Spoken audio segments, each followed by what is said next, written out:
Here is a demo video about the online server sync. Now what we have here is the online panel for your game development. This is where all the maps are stored online for players and where people can battle against each other. So we're going to log in here. You can manage all of these details online. You'll see the first page that you get into right after login is player activity. It shows you the stats from recent battles, total players, and basically what's going on in your game. Up here in the top navigation bar, we have pages for player maps, campaign, settings, and the log. We're going to go to the next section, which is player maps. From here, you can upload maps. We even included a sample you can download, and view player maps. Each of these shows the last usage date, in addition to viewing the actual map data or deleting it. So from here you can manage individual players. Now the way City Building Kit works is all of the powerhouse, all of the scripting is actually inside the game itself. The user data, however, is transferred to your server and stored there. And from that user data, you can basically control all of the users in your game. Whenever they log back in, it's downloaded again, and they get an updated copy. So everything basically stays central, and that's this powerhouse script that you have right now. So with this, you have all the player maps stored here on your server that you can edit and change as you wish. The next section is campaign, where you can upload campaign maps.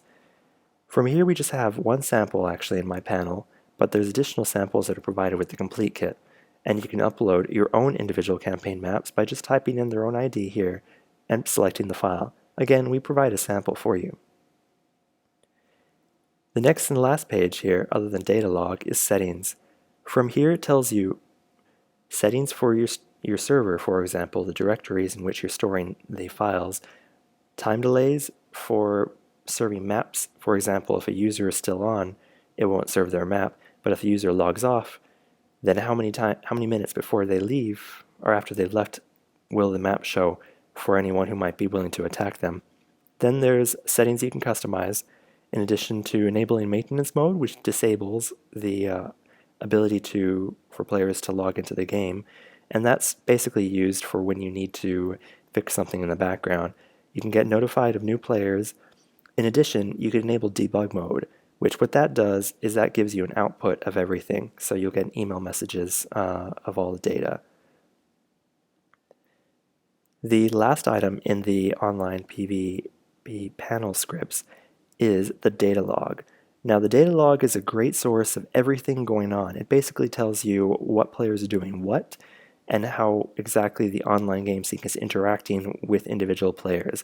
The reason for this data log is when you're testing, when you're debugging, you want to make sure that you know everything going on about your game, especially for development. And that's what this data log is here.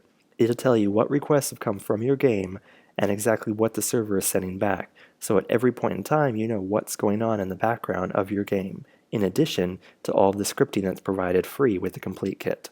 So make sure that you check it out at citybuildingkit.com.